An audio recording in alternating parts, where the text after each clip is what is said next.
La Tunisie, le plus petit pays du Maghreb, mais aussi l'un des plus riches par son histoire. Ancien comptoir phénicien puis rival de l'Empire romain après la création de Carthage en 814 avant Jésus-Christ, la Tunisie passa sous contrôle arabe, puis ottoman, avant de devenir au XIXe siècle un protectorat français. Depuis 1957, le pays a retrouvé son indépendance. Il est aujourd'hui l'un des plus modernes et laïques de la région, même si l'islam est pratiqué par 90% de la population. Tunis, la capitale, est un port ouvert sur le monde dont l'architecture rappelle encore l'époque coloniale. Le style mauresque traditionnel a pu être préservé à d'autres endroits comme Sidi Bou Saïd.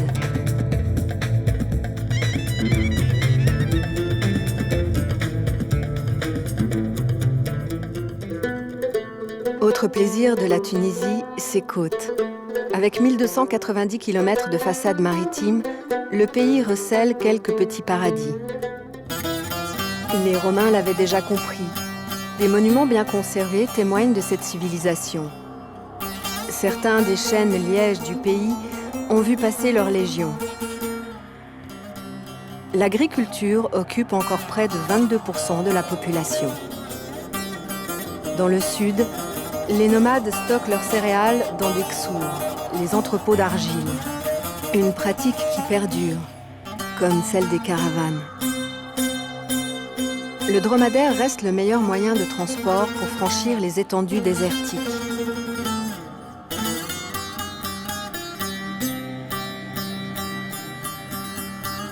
Mais retour sur la côte, au large de Djerba. Amor El Hassain et son fils Abdelaziz sont pêcheurs d'éponges, une activité qui se pratique depuis l'Antiquité. 90 000 tonnes de ces invertébrés sont vendues à l'exportation. Autrefois, les plongeurs se lestaient avec une pierre pour descendre. Aujourd'hui, ils utilisent du matériel moderne, les bouteilles. Ce sont mes grands-parents qui m'ont appris ce métier et je l'ai transmis à mon fils. Une pêche qui se pratique toujours avec un trident. Quand c'est la saison, je pêche aussi la pieuvre avec ses amphores. Je laisse alors le pot au fond et durant la nuit, elles y entrent. Le lendemain, je peux alors les remonter à la surface. Amor a 64 ans. Il rame sur son bateau jusqu'au banc d'éponge. Dépourvues de système nerveux central, elles se fixent au rocher et vivent en filtrant l'eau.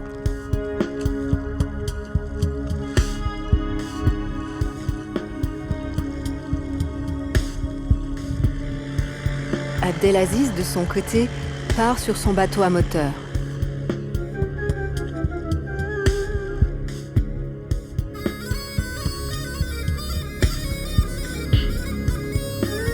Amor a trouvé un endroit approprié. Ici, il n'y a que 3 mètres de fond. Il ne plonge plus aujourd'hui, mais utilise une autre méthode pour sa pêche. Près de 60 espèces d'éponges vivent sur cette côte. Des courants chauds, riches en éléments nutritifs, sont particulièrement propices à leur croissance.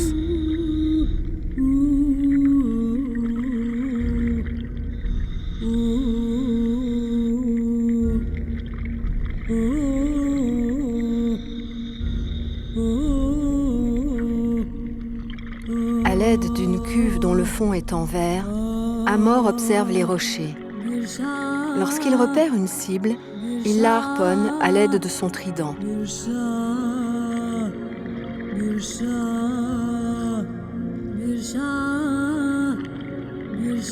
Avant de servir d'accessoire de bain, les éponges auront besoin de subir un traitement pour retrouver leur couleur jaune et les débarrasser de leur odeur désagréable. Lorsque je sors les éponges de l'eau, elles sont noires. Cela les protège de la lumière. Je dois alors les nettoyer et les laisser sécher une journée au soleil jusqu'à ce qu'elles soient claires. De son côté, Abdelaziz plonge vers des fonds plus profonds. Dans ces territoires moins fréquentés, sa récolte est plus conséquente. Seule limite à son exploration, l'air de sa bouteille. Les éponges ressemblent à des végétaux mais ce sont bien des animaux. Comme les mollusques, elles filtrent l'eau pour en extraire leur nourriture, jusqu'à 80 litres d'eau par jour. Il leur faut 7 ans pour atteindre une taille adulte.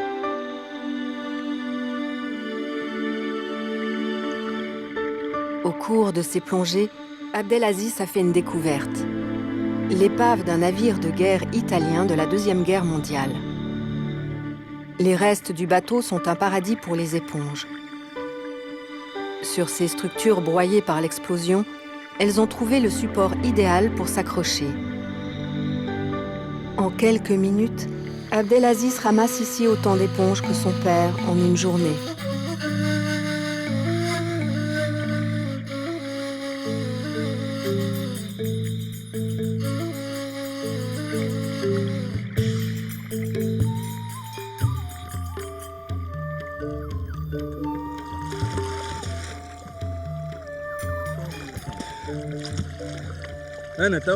Le bateau de guerre qui se trouve en bas est vraiment un super endroit pour chercher les éponges.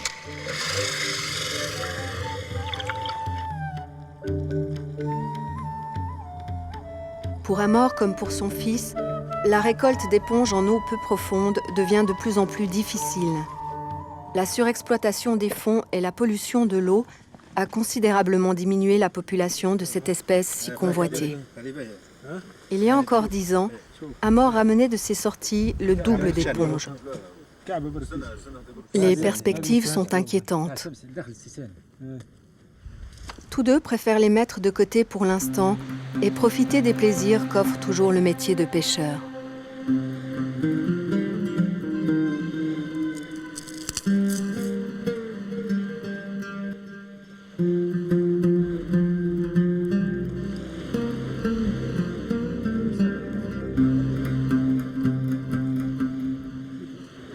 Les El Haïdi vivent plus à l'intérieur des terres. Chez eux, de père en fils, on est écuyer. Fawzi, le fils aîné, est en selle depuis son plus jeune âge. Il partage cette passion pour les pur sang arabes que lui a transmise son père. Pendant ce temps, sa mère et sa sœur s'activent à préparer le dîner.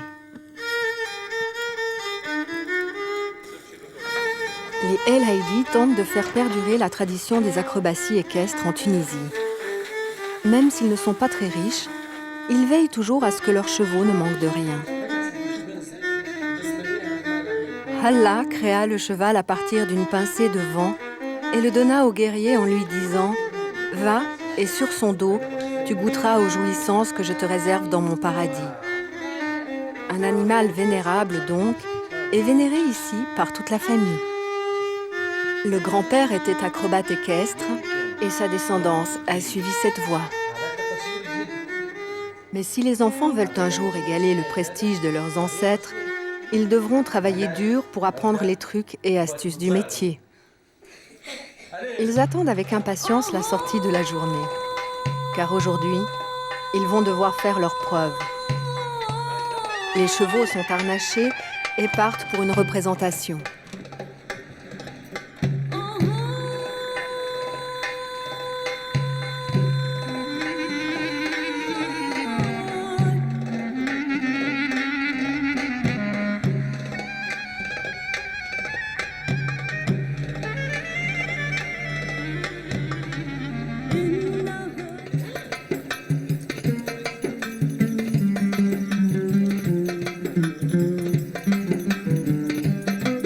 Destination au son des tambours et des flûtes, tous les membres de la famille se préparent. Quand le premier spectacle s'achève, tout le monde monte en selle. La cavalcade va pouvoir commencer.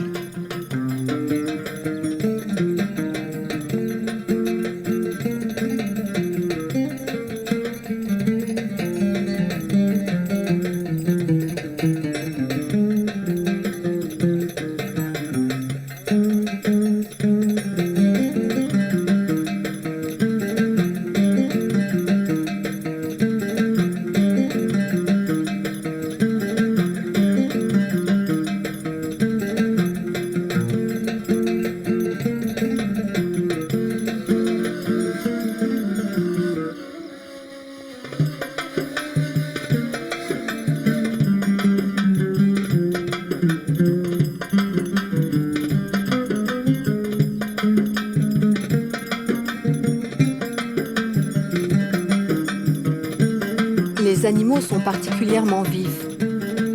Des pur sang dont les ancêtres ont été soigneusement sélectionnés. Leur qualité, déjà remarquée par Salomon et les pharaons, ont permis aux armées de Mahomet de conquérir le bassin méditerranéen. Rapides, endurants, ils sont les fils du vent dans la tradition arabe.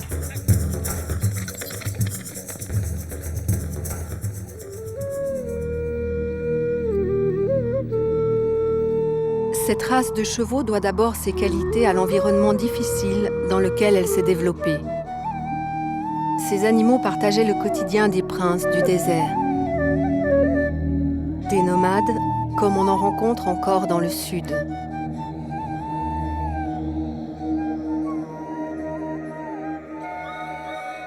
C'est l'heure du petit déjeuner au campement des Mahmouds. Nous sommes à Charabga et la journée commence par un thé et de la sida, une bouillie épaisse à base de farine et d'eau, préparée par Fatma.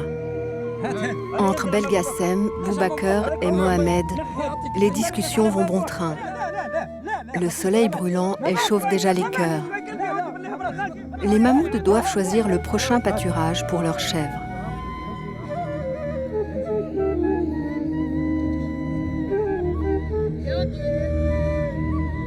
Le repas terminé, les effets personnels sont vite rangés. Les nomades ne possèdent que peu de choses et ne transportent que le strict nécessaire. Les dromadaires ne sont que des animaux de bas. Ici, des règles ancestrales interdisent de les monter. Aujourd'hui, la caravane va parcourir près de 20 km. La progression est lente et difficile.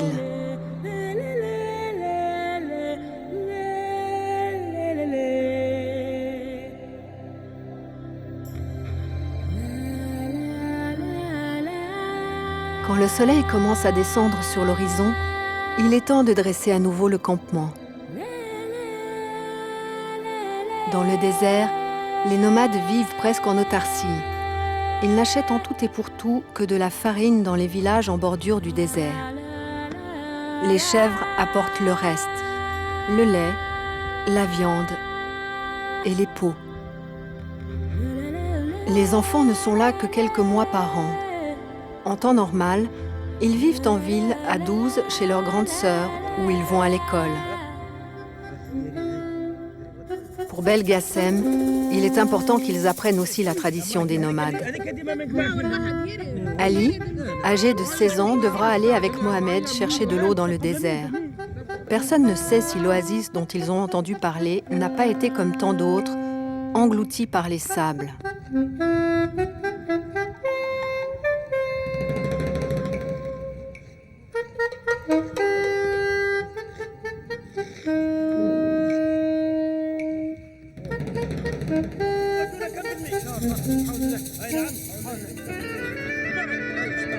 Après les dernières recommandations, ils se mettent en route.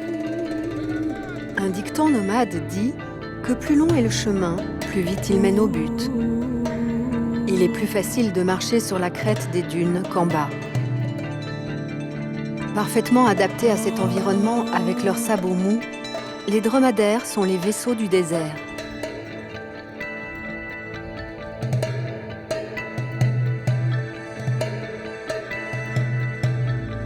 Ils peuvent parcourir 80 km par jour. Mais il n'en est pas de même pour les hommes. Ces derniers fatiguent vite sous le soleil implacable. Ils profitent de l'ombre qu'offrent ces quelques arbustes pour se reposer.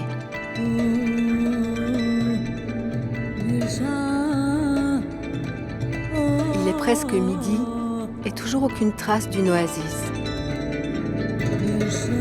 Pourtant, elle devait se situer à une demi-journée de marche au nord du camp. Grâce à la position du soleil, Mohamed et Ali contrôlent à nouveau leur direction.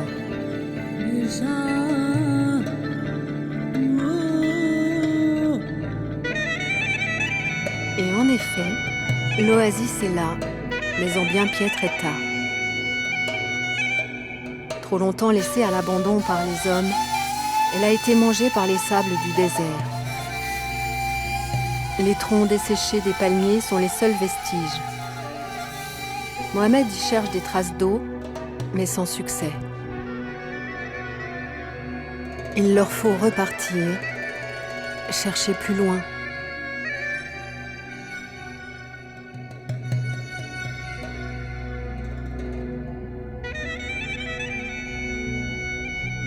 Seule la désolation est au rendez-vous.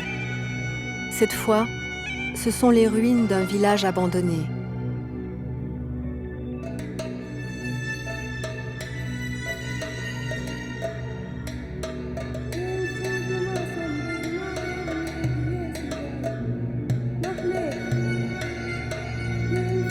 Les hommes sont fatigués. Ils décident de faire une nouvelle pause. Elle sera courte. Chaque heure du jour est précieuse dans leur quête.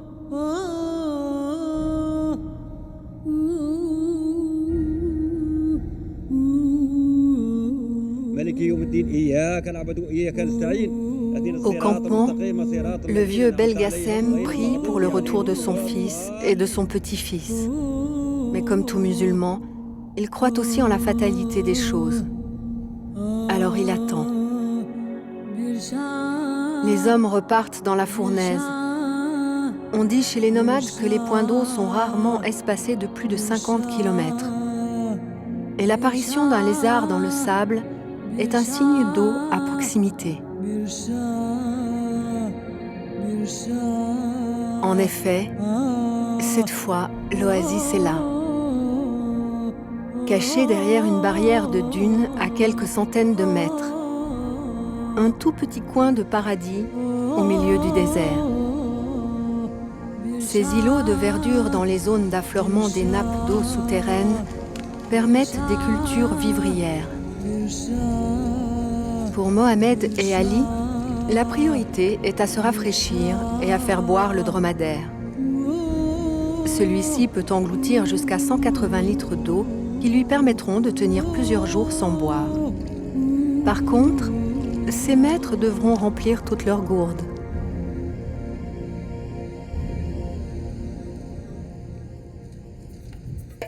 Les provisions faites, ils repartent vers le campement familial.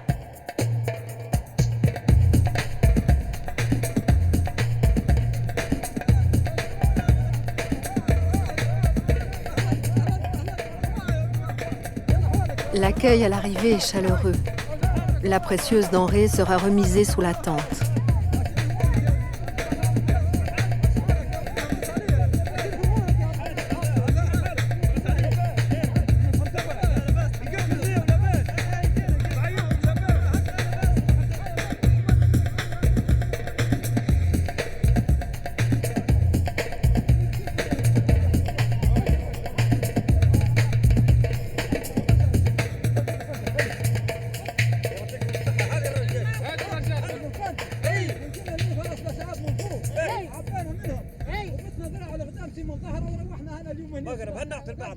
Le lendemain, le campement a encore déménagé.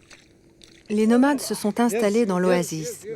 Ils ne sont plus très nombreux dans le pays à vivre de cette manière, mais ils veillent à préserver et à transmettre leur mode de vie. Sa disparition entraînerait aussi celle des oasis de moins en moins fréquentées. À la veillée, les chants célèbrent la fin d'une journée heureuse en famille.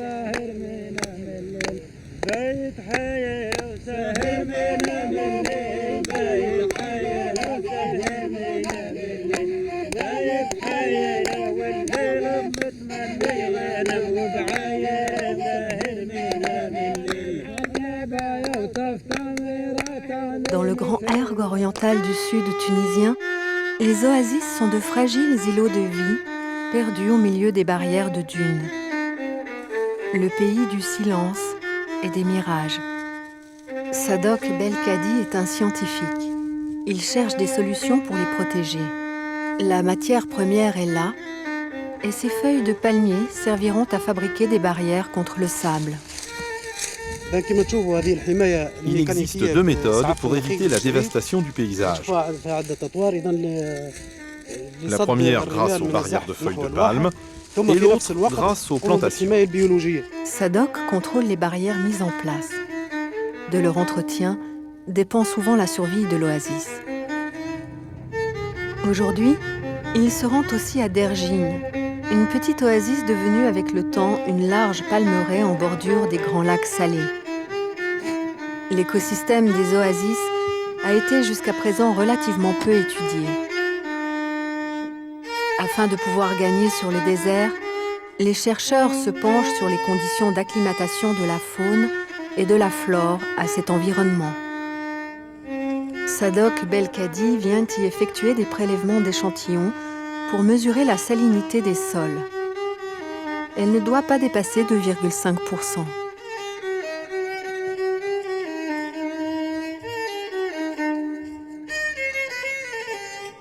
À Dergin, la végétation est exubérante. Les palmiers croulent sous le régime de dattes.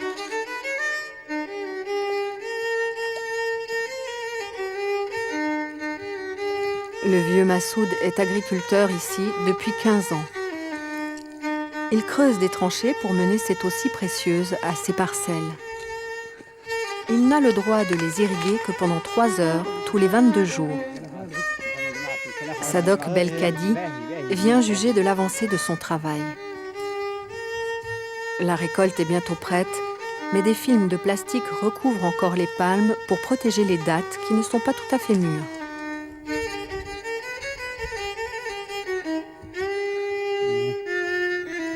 Un miracle au milieu du désert que rend possible l'affleurement d'une nappe phréatique.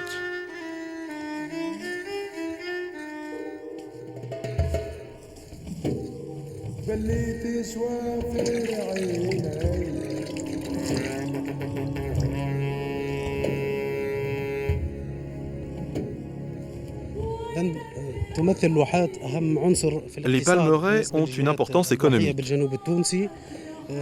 Elles permettent aux gens d'ici de survivre. Mais en plus, elles stabilisent le terrain. C'est un combat permanent contre les sables. À Dergin, une victoire sur le désert a été remportée. Près de 1000 personnes vivent de l'exploitation des palmiers dattiers. Une culture qui se pratique uniquement à la main. La récolte s'effectue toujours en grimpant sur les arbres. La Tunisie est l'un des grands producteurs de dattes. Le fruit reste le pain du désert. Fraîche, séchée, consommée comme telle ou réduite en farine, elle constitue toujours l'un des éléments de base de l'alimentation locale. Avec ces exploitations, la production a pu considérablement augmenter et le pays exporte aujourd'hui près de la moitié de sa récolte annuelle. Plus de 50 000 tonnes.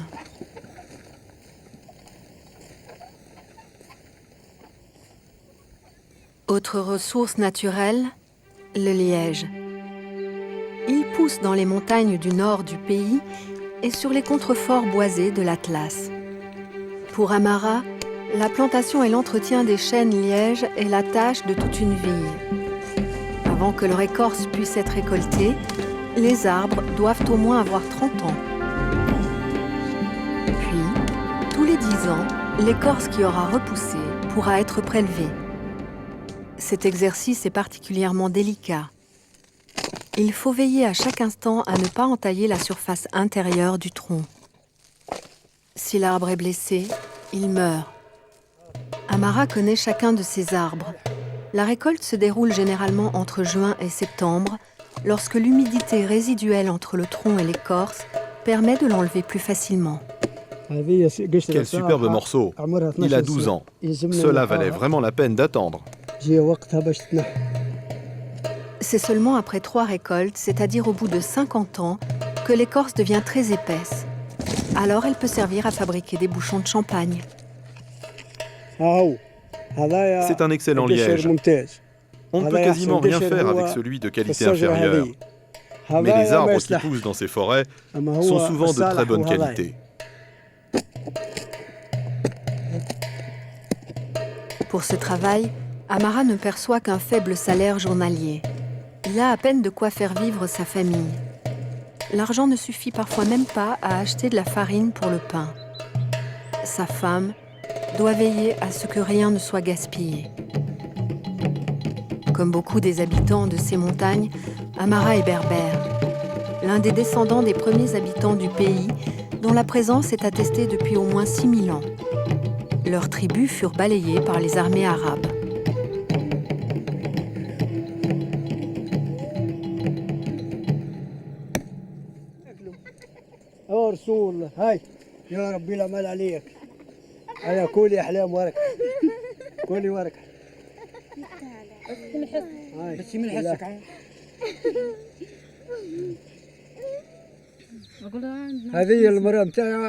Voici ma femme, nous sommes mariés depuis 20 ans. Voici ma fille cadette, elle est en 6e. Voici mon aîné. Et la petite dernière, elle est en CE1. Et voici mon père. Personne n'est inactif dans la famille. Les tâches sont réparties entre les uns et les autres. La femme d'Amara s'occupe par exemple de récolter les figues de Barbarie qui sont en fin mûres. Leur vente au marché permettra d'arrondir les fins de mois.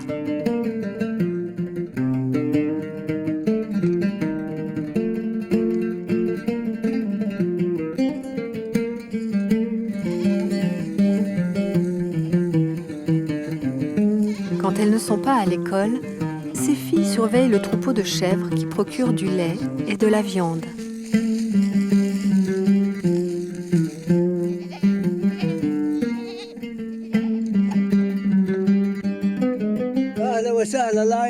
Bienvenue dans ma cabane, dans mon petit monde. Voici le lit sur lequel je fais ma sieste. Et voici nos ustensiles pour faire le thé, nos bidons d'eau et nos petits veaux. Le bétail est la maigre richesse de cette famille. Sa surveillance est une responsabilité importante. Chaque soir, le troupeau est regroupé et reconduit à l'étable.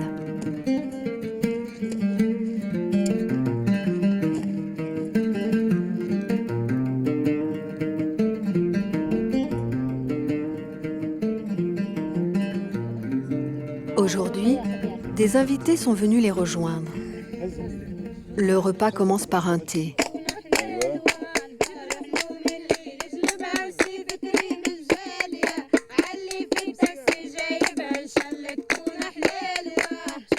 Il s'achève au milieu des chants et des danses qui accompagnent, comme partout en Tunisie, les moindres festivités.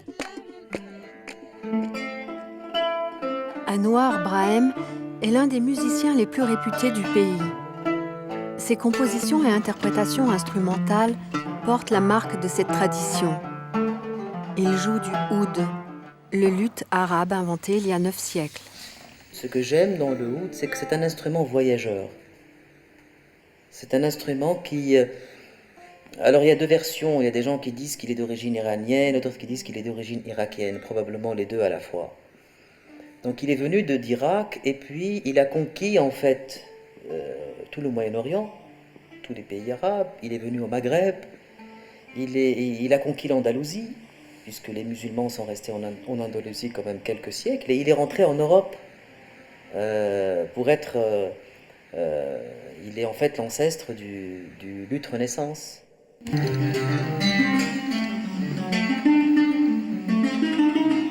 Tout près de la petite ville des artistes Sidi Bou Saïd se trouve le château d'un ancien lord anglais.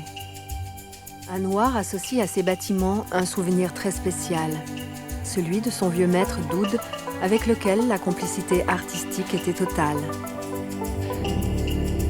Une fois sa renommée internationale acquise, Anouar a créé dans ses bâtiments un musée de la musique traditionnelle. Les instruments présentés sont autant de chefs-d'œuvre de l'artisanat. Luth, violoncelle, tambour. Le passé côtoie le présent.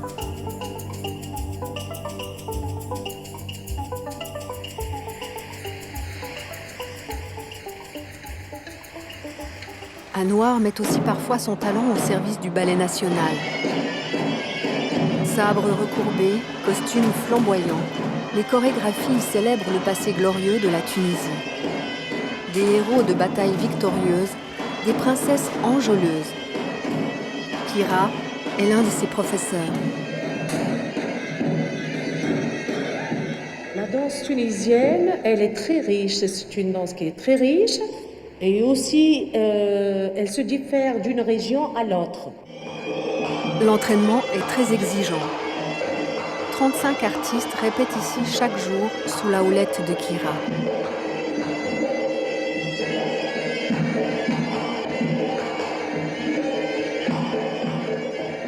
Au début, ils ne j'aime pas que j'apprenne les danses ici, mais maintenant, ils ont fier de moi. Mes deux frères, ils n'aiment pas les danses. Mais mon père et ma mère m'ont dit oui, tu peux y aller. Les débuts de Tarak ont été plus faciles. Il a commencé à 17 ans, en compagnie de son frère. Il y a des tableaux qu'on l'aime bien, surtout le tableau Farha. C'est très facile, il est doux. Il y a beaucoup de charme avec la fille. On est libre, tu peux faire qu'est-ce que tu veux. Le Farha, c'est littéralement la danse de la réjouissance entre les garçons et les filles. Un grand classique où les hommes font une fois de plus tout leur possible pour obtenir les faveurs des femmes.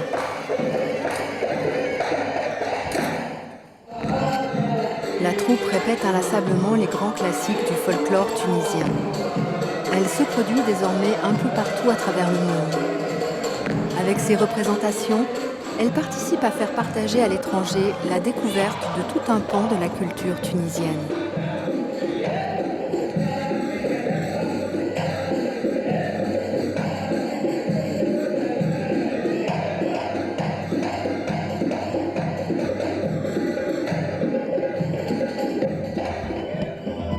Mais le folklore tunisien, c'est aussi le souk, le marché. Les artisans et les commerçants regroupés par corporation ont ici leurs magasins et leurs ateliers. Un carrefour commercial dans les ruelles étroites et affairées. Le souk reste le centre de l'animation citadine. On y vient faire ses emplettes, on s'y rencontre, on y boit un thé dans un café. Bienvenue chez nous au souk de Tunis. Je vous invite à boire un thé à la menthe et à fumer une pao.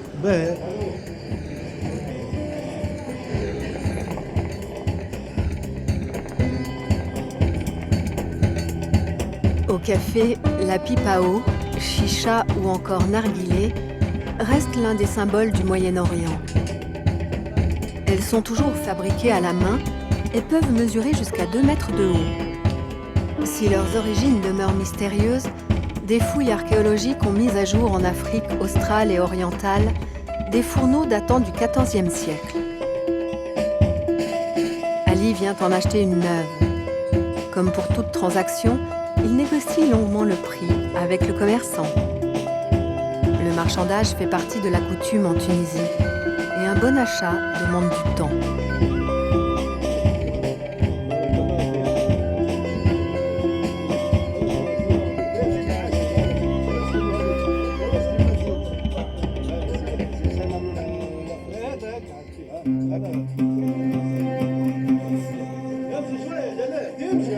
De retour dans son café, Ali va pouvoir tester son achat.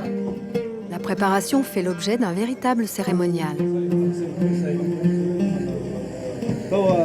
Maintenant, je vais vous montrer comment fonctionne la chicha. Je la remplis de maracel, cet étrange mélange de tranches de pommes séchées et de miel. Ensuite, on a besoin de charbon de bois. On pourra toujours en rajouter plus tard. À la fin, on fixe le tuyau. Ça y est, c'est prêt.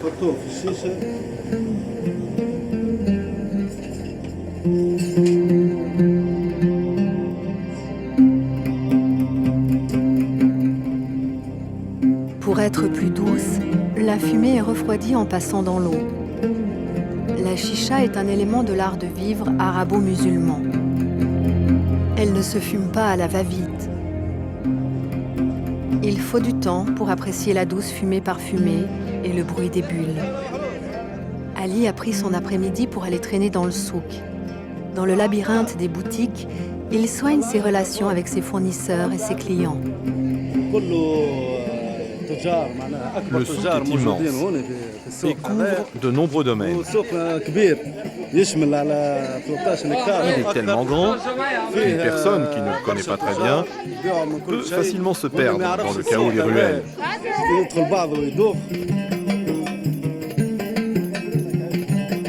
Sous l'apparence du désordre, les règles sont très strictes. Les commerçants itinérants sont par exemple rarement tolérés.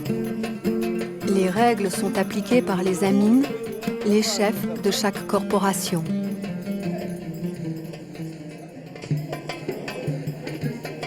Dans cette partie, on vend des paniers de mariage. Ils sont destinés à être offerts par le fiancé à sa future femme.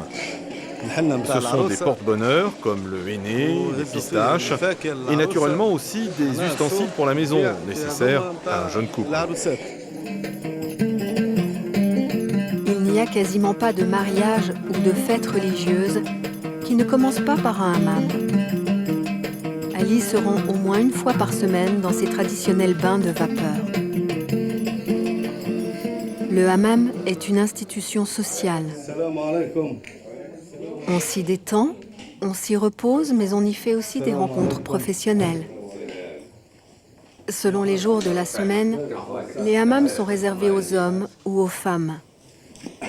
Une stricte séparation des sexes qui n'empêche pas les hommes d'y porter en permanence la fouta, un voile de coton qui se noue autour de la taille.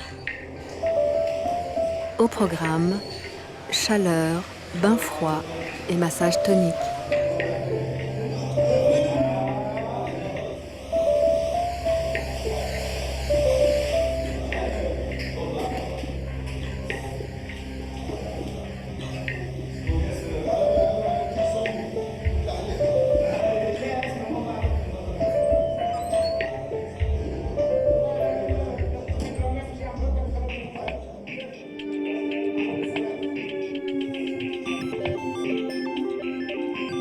Un peu plus loin dans le souk se trouve la ruelle des Chapeliers, une autre des corporations particulièrement réputée en Tunisie. Je suis Hatem Benazendine. J'ai appris l'art de la fabrication de la chéchia de mon grand-père et de mon père. La chéchia est faite de pure laine, une qualité qui fait vendre. Avec cette laine, des doigts agiles tricotent ces chapeaux bombés. Leur fabrication a été importée d'Andalousie par les Maures au XVe siècle. Il faut entre 6 et 8 semaines pour les fabriquer. Les bonnets en laine tricotée sont d'abord trempés pour être feutrés et teints. Ce procédé fait disparaître les mailles.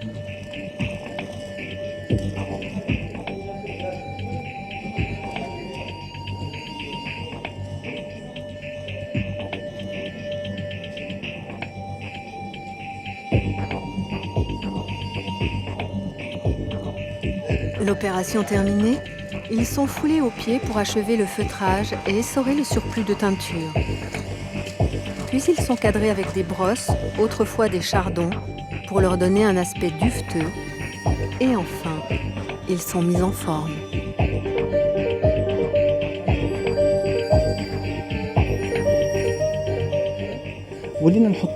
Autrefois, on pouvait tout de suite connaître la position sociale de quelqu'un à la longueur de son chapeau. Plus les cordes étaient longues, plus il était important.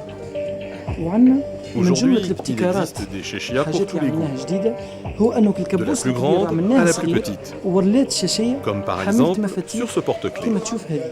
L'artisanat est toujours l'une des composantes essentielles de l'économie tunisienne. À Kérouane, qui abrite la plus grande et la plus vieille mosquée du pays, des femmes transportent des tapis. Le tissage terminé, elles viennent ici les vendre aux enchères. À Kérouane, la spécialité est le kamila, un tapis inventé selon la légende par la fille d'un gouverneur d'origine turque. Elle aurait mis plus de 2 ans à réaliser le premier modèle. Un tapis en laine naturelle, rustique et polychrome. Son style a gagné tout le pays.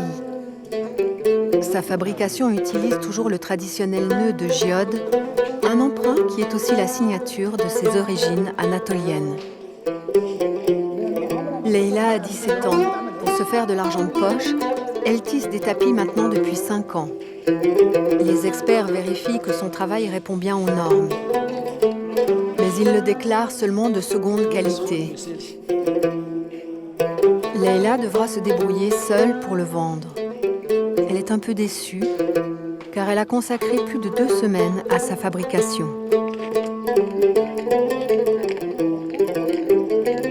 Elle décide de se rendre au souk pour tenter de le placer chez un marchand. Accompagnée par des amis, elle retrouve Nezak, un revendeur avec lequel elle a déjà fait affaire.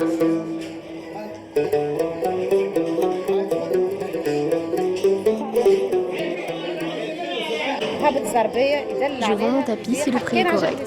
Sinon, ce sera pour une prochaine fois. Et là, tout dépend du talent du vendeur.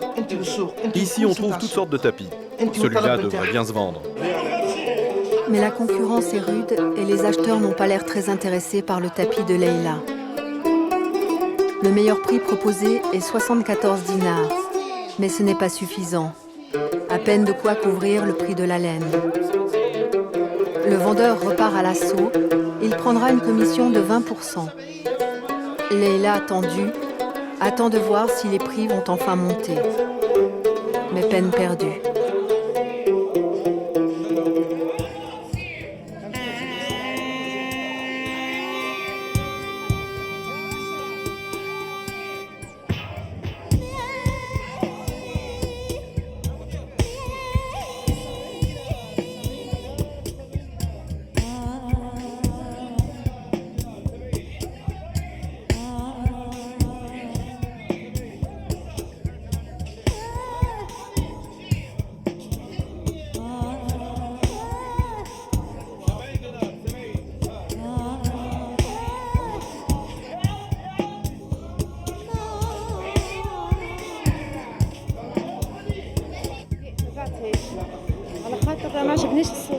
Je n'ai pas vendu mon tapis. Le prix n'est pas monté. Je vais le garder quelques jours, puis je reviendrai. Parce qu'on ne sait jamais. D'un jour à l'autre, tout peut changer. Leïla repart en attendant des jours meilleurs. Son tapis trouvera certainement preneur.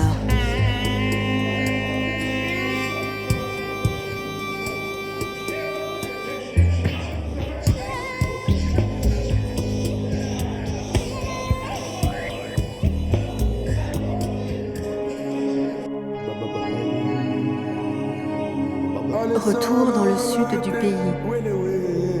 Le soleil se lève sur Douze, une ville aux portes du Sahara. Un jour par semaine, comme dans beaucoup de petites villes, le marché attire la foule. Au milieu de l'agitation, Azouz Ben Yahya parcourt les rues et salue de vieilles connaissances. Douze est le principal marché au bétail du pays. Azouz y connaît presque tout le monde. Il est écrivain public. C'est lui qui rédige pour les uns et les autres les contrats et les autres actes de vente. Même si beaucoup de transactions se règlent encore oralement, certaines nécessitent néanmoins ses services. Son bureau est installé en bordure du marché. Mahmoud veut vendre une parcelle de terrain. Il s'adresse à Azouz pour rédiger l'acte de cession, car celui-ci connaît le langage administratif et les phrases types en arabe et en français. Azouz a travaillé longtemps comme comptable dans le Nord, à Gabès et à Tunis. Mais il est revenu, il y a quelques années, dans sa ville natale.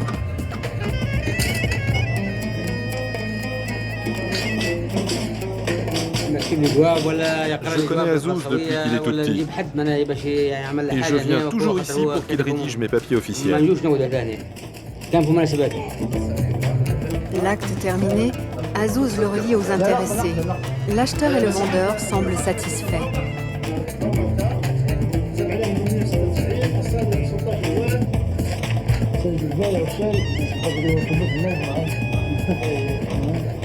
Je n'ai pas une tarif fixé, mais suivant les gens, il y a des gens moyens, les gens pauvres, les gens riches. Ce n'est pas une prix fixe, mais suivant les gens et les capacités des gens en numéraire.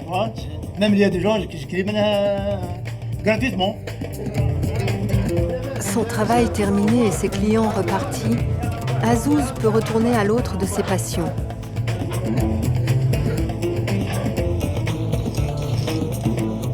J'ai fait un rapport volontaire pour les camélomènes. Ça, c'est un journal des marathons mondial dromadaire qui est organisé à 12. Ça, parfois, c'est pour moi. J'ai travaillé comme chef de poste du commissariat au cours du premier marathon mondial. C'est tout mon rapport que j'ai fait.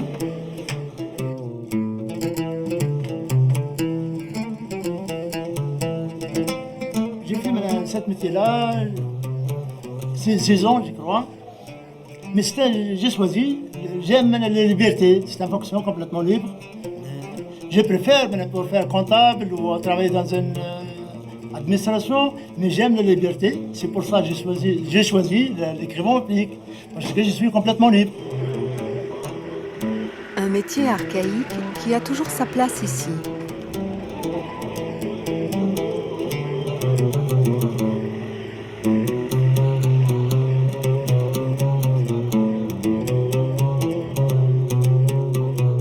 Au nord, à Tunis, l'environnement est différent. C'est là qu'est installé le seul établissement de restauration rapide du pays, le Happy Days. Ce restaurant illustre l'autre facette de la Tunisie, un État moderne où l'islam et le fondamentalisme ne vont pas de pair. Les femmes circulent sans voile et occupent toutes sortes d'emplois. En Chaouch a 37 ans. Elle a fait ses études aux États-Unis, puis elle est revenue dans son pays natal. Elle a lancé le Happy Days et elle s'est fait connaître aussi dans le sport. C'est l'une des seules musulmanes pilotes de rallye. Les rallyes, donc, ils me passionnent.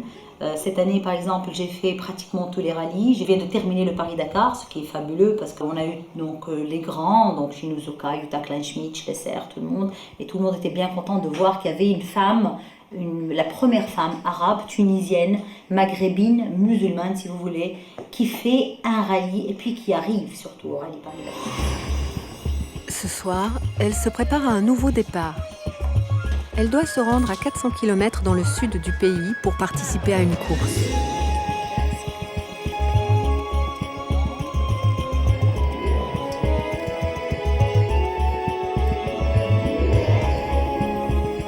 Casquette, t-shirt, tout est là. Et le drapeau.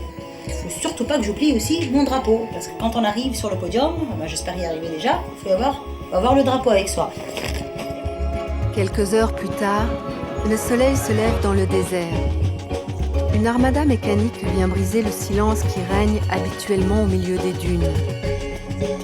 Voitures de course, véhicules d'assistance et hélicoptères. End et son équipier sont prêts. La journée n'a pas vraiment commencé au mieux, car la voiture refuse de démarrer. Un simple problème de batterie vite réparé. Mais cet incident ne la met pas à l'aise.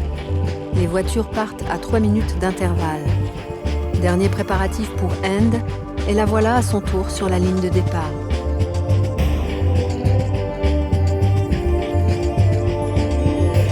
Compte à rebours du commissaire, et la voiture s'élance. Au programme, 2600 km de piste à travers le pays. Une folle équipée dans les traces des plus grands pilotes de rallye. Malgré les difficultés du terrain, le sable ou les dunes, la compétition est féroce entre les équipages.